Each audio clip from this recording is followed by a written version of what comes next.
O TJSE promoveu adequações ao sistema de custas judiciais e extrajudiciais para ampliar o pagamento na modalidade cartão de crédito.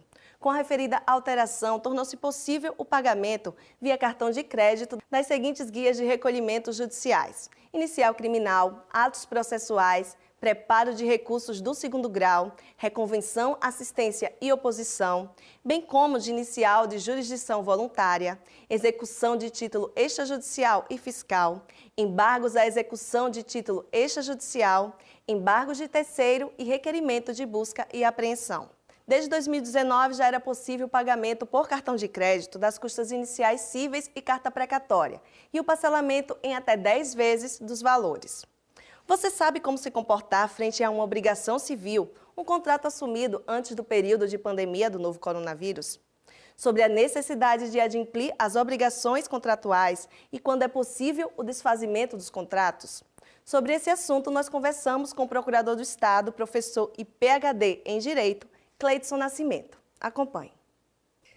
O que seria uma obrigação contratual e como a sociedade deve se comportar quanto às obrigações contratuais contraídas antes da pandemia? As obrigações contratuais são acordos de vontade. Os contratos são pactos, são convenções que as pessoas celebram, sejam elas pessoas naturais, físicas ou pessoas jurídicas, com o objetivo de obter umas das outras obrigações, prestações de caráter patrimonial de que elas dispõem.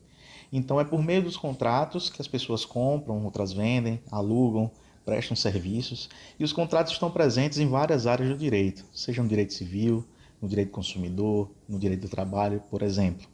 Mas uma característica que é um princípio contratual que une todos eles é o seu caráter obrigatório. É o que chamamos de pacta sunt servanda, ou força obrigatória dos contratos. Então, se espera das partes que pactuaram que honrem a palavra dada, seja ela verbal, quando a lei não exigir outra forma, seja da forma escrita por um documento particular ou uma escritura pública, quando a lei assim o exigir. Então, mesmo num momento como este, de pandemia, em que vivemos um estado de alerta e de atenção à saúde, à economia e às outras áreas, espera-se que o contrato consiga ser cumprido.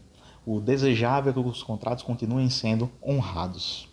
O ordenamento jurídico brasileiro dispõe sobre o inadimplemento contratual nas circunstâncias de caso fortuito ou força maior. Elas podem estar caracterizadas no contexto atual? Sim, a legislação brasileira ela prevê as situações de caso fortuito ou de força maior, em que os devedores, contratantes, eles não se responsabilizam pelas consequências do descumprimento da sua obrigação, exceto se houverem efetivamente se responsabilizado por isso. Esse atual estado de pandemia poderia se enquadrar ou pode se enquadrar com um estado de exceção à regra, no caso fortuito força maior, por ser imprevisível ou mesmo inevitável. Mas deve-se atentar para a característica da pandemia em cada contrato, observar as suas consequências em cada contrato, afinal de contas, não se atinge a todos ou a todas as avanças, todas as convenções da mesma forma.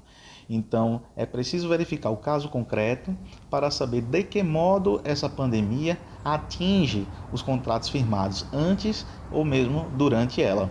Existe alguma previsão no direito para a manutenção dos contratos, mesmo que as obrigações não estejam sendo adimplidas? Sim, a legislação brasileira prevê que os contratos devem observar a sua função social, como dispõe o artigo 421 do Código Civil, assim como os princípios de probidade e boa-fé, disposto no artigo 422 do mesmo Código. Isso significa que as partes devem ter um comportamento probo, um comportamento de assistência, de ajuda mútua. Então, o princípio da solidariedade ele é de fundamental importância nos contratos, sobretudo neste momento de pandemia, em que as partes devem facilitar, devem buscar a viabilidade do cumprimento dos seus contratos. Então, vai ser uma grande prova, inclusive, para a chamada Lei da Liberdade Econômica, que veio a incluir no Código Civil um parágrafo único, ao 421, dispondo que a revisão contratual deve ser exceção, que deve prevalecer o que as partes convencionaram. Então, é preciso observar que a prioridade para a legislação brasileira é o cumprimento efetivo dos contratos e não a sua rescisão, o seu desfazimento ou mesmo a sua revisão quando as condições ainda favorecer um cumprimento normal. É possível uma alteração contratual, uma negociação entre as partes, visando o menor prejuízo possível? É possível promover alterações aos contratos, desde que haja mútuo acordo, de que as partes estejam dispostas a isso. Essa etapa de negociação, que pode ser complementada ou facilitada pela mediação, pela conciliação, são necessárias para que se chegue ao bem comum. Então, a gente poderia pensar num contrato de locação. É lógico que nesse período há dificuldades de pagamento, mas não há de se pensar a prioristicamente no desfazimento de um contrato de locação residencial firmado por 12 meses, por 24 meses. O intuito é preservar o direito do inquilino, locatário, de permanecer residindo no imóvel e do locador de receber a contrapartida, que são os aluguéis. Mas é possível negociar a postergação ou mesmo isenção dos encargos de juros ou de multas. Há outras situações, diversas dessas, em que os eventos podem nem ter como se realizar. Imaginemos uma pessoa que faz uma festa de aniversário ou que celebraria o casamento nesse período de pandemia, ou mesmo alguém que precisará viajar, né, e nesse período está impossibilitada de tomar um avião e seguir a seu destino. Existem algumas MPs, medidas provisórias, que tratam desses contratos especificamente, como a MP 925, que veio a tratar dos contratos com as companhias aéreas, tratando como prioridade a remarcação ou utilização do crédito das passagens adquiridas para até um ano após a sua emissão. Assim como a MP 948, que veio tratar dos eventos na área de turismo e cultura. Então, caso a pessoa tenha adquirido ingressos para o teatro, para um show, para uma apresentação artística que seja, ela pode utilizar o crédito se esses ingressos forem remarcados para o evento em outra data, ou se não houver como, aí sim se desfaz e reembolsa o adquirente sem que haja ônus para quaisquer das partes. Mas a prioridade da legislação, reforçada pela Lei da Liberdade Econômica e pelas MPs recentemente publicadas, é a manutenção dos contratos e tendo seu desfazimento como algo excepcional. Existem tipos de contratos aos quais é possível o desfazimento? É importante lembrar que, assim como os contratos em que o evento não poderá se realizar, o objeto contratual não poderá acontecer por um caso de força maior, há que se entender também que há pessoas com dificuldades, há pessoas que, não tendo a pandemia como diretamente sendo causa direta da afetação do seu contrato, terão diminuído sua renda, terão diminuído as suas condições de pagamento dos seus contratos, de modo que deve-se sempre procurar facilitar esse cumprimento.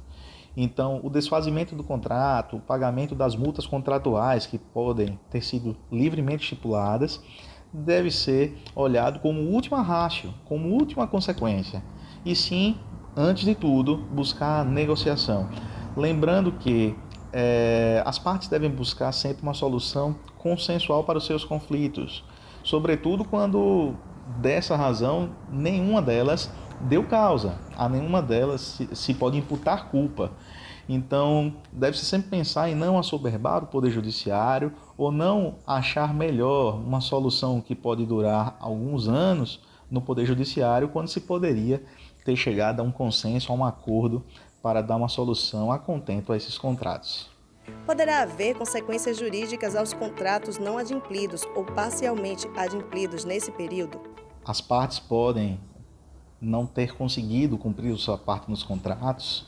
É claro que os contratos podem ser levados à sua rescisão por culpa de uma das partes que não mostrou a sua boa-fé objetiva, não procurou a negociação, não procurou cumprir. Por isso que é muito importante demonstrar essa boa-fé, demonstrar que você, enquanto contratante, procurou a sua contraparte para poder executar o contrato como ele foi pactuado e sim, em último caso, buscar negociar as consequências previstas nele, que são os juros de mora, que é previsto na legislação, melhor dizendo, mas também sanções previstas no próprio contrato, como as cláusulas penais, as multas que podem ter sido livremente estipuladas pelas partes. Então, A ideia é evitar, minimizar os prejuízos para a sociedade, minimizar as consequências danosas dos desfazimentos dos pactos que abalam a confiança recíproca, abalam a função social que os contratos têm e, claro, por fim, facilitar a vida social de todos. Há já um abalo à saúde pública, já um abalo social com o isolamento, há um distanciamento social que, quer queira, quer não, traz uma abalo até a autoestima de muitas pessoas que precisam ser fortes, que precisam compreender que esse momento vai passar e que podemos e que devemos estar juntos para isso. E nesse espírito de solidariedade, que é princípio ideológico nos contratos, buscar executá-los até o fim, seja postergando, seja prorrogando os seus vencimentos, para que todos possam, ao final, cumprir com êxito as suas obrigações. O Sergipe Justiça, em tempos de distanciamento social, tem trazido para você, além das informações do Judiciário em trabalho remoto integral, atividades que servidores e magistrados desenvolvem em suas casas. Hoje, a gente encerra com o técnico judiciário Ronaldson Souza, que também é escritor e poeta. Nós ficamos por aqui. Até a próxima semana. A luna desenha-se ao vento e o Atlântico borda sua linha, branca, sem sofrimento. Sempre foi assim. O baque na areia, feroz vômito de onda, traz estrelas marinhas, ou das funduras celestiais, sais, ostras, conchas siderais. Meu porto é aqui mesmo, entre o marzão e coqueirais. Vou erguer minha cabana, me ajeitar com uma fulana. Tristeza nunca mais.